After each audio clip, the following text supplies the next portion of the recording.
రైతుల భూములకు భరోసా కల్పించేందుకు సీఎం చంద్రబాబు నేడు బాపట్ల జిల్లాలో పర్యటించనున్నారు. బట్టిప్రోలు మండలం సూరేపల్లి పరిధిలో జరిగే మీ భూమి మీ హక్కు కార్యక్రమానికి హాజరు కానున్నారు. ఆ తర్వాత రైతులతో మమేకం కానున్నారు. రైతులకు రాజముద్రతో కూడిన పట్టాదార్ పాస్ పుస్తకాల పంపిణీని ప్రభుత్వం వేగవంతం చేసింది. వైసీపీ హయాంలో పాస్ పుస్తకాలు భూ సరిహద్దు రాళ్లపై జగన్ చిత్రాలు వేసుకున్నారు. వీటన్నింటినీ కూటమి ప్రభుత్వం ప్రక్షాళన చేస్తోంది. ఈ క్రమంలోనే రైతులకు భూ యజమానులకు రాజముద్రతో పాస్ పుస్తకాలు పంపిణీని జనవరి 2న ప్రారంభించింది. రాష్ట్ర వ్యాప్తంగా మొత్తం 16,816 గ్రామాల్లో రీసర్వే చేయాల్సి ఉంది. ఇప్పటికే 6,976 గ్రామాల్లో సర్వే పూర్తయింది. రీసర్వే సజావుగా జరిగి సమస్యలు లేని భూముల యజమానులకు రైతులకు పట్టాదార్ పాస్ పుస్తకాలను రాజముద్రతో అందిస్తోంది. ఈ కార్యక్రమంలో భాగంగా ముఖ్యమంత్రి నేడు బాపట్ల జిల్లా వేమూరు నియోజకవర్గంలో పర్యటించనున్నారు.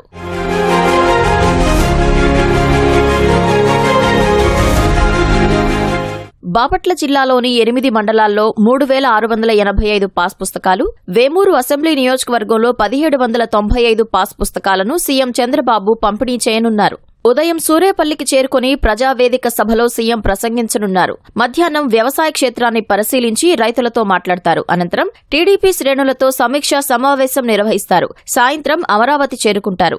సీఎం పర్యటన ఏర్పాట్లను బాపట్ల జిల్లా యంత్రాంగం పూర్తి చేసింది. నియోజకవర్గ పరిధిలోని సమస్యలను సీఎం దృష్టికి తీసుకెళ్తానని స్థానిక ఎమ్మెల్యే నక్కా ఆనందబాబు తెలిపారు. వేమూరు నియోజకవర్గంలో పూర్తిగా వ్యవసాయ ఆధార జీవనం సాగించేటటువంటి ప్రజలు ఉన్నటువంటి ప్రాంతం. ఈ ప్రాంతంలో ముఖ్యమంత్రి గారి పర్యటనని వారు రైతులను ఉద్దేశించి చేసేటటువంటి ప్రసంగాన్ని మనం ఆస్వాదించాల్సిన అవసరం ఉంది, ఆహ్వానించాల్సిన అవసరం ఉంది. ఏమన్నా మనకు సమస్యలు కూడా ముఖ్యమంత్రి గారి దృష్టికి తీసుకెళ్ళడానికి నేను కూడా నోటంతా కూడా సిద్ధం చేసుకుంటా ఉన్నాను.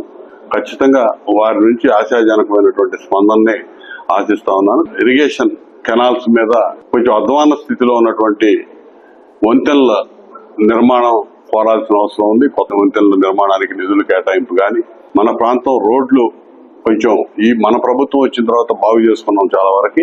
మిగిలిన బాగున్నటువంటి రోడ్ల నిర్మాణానికి కూడా నిధులు అడగాలి. అదేవిధంగా ఇరిగేషన్ కాలువలు డీసిల్టింగ్ పనులకు గాని, డ్రైనేజ్ వ్యవస్థ బాగు చేయడానికి గాని కొన్ని ప్రణాళికలు సిద్ధం చేశాం. దానికి సంబంధించి కూడా నిధులు అడగాలని చెప్పి ముఖ్యమంత్రి గారిని నేను సిద్ధం చేయడం జరిగింది.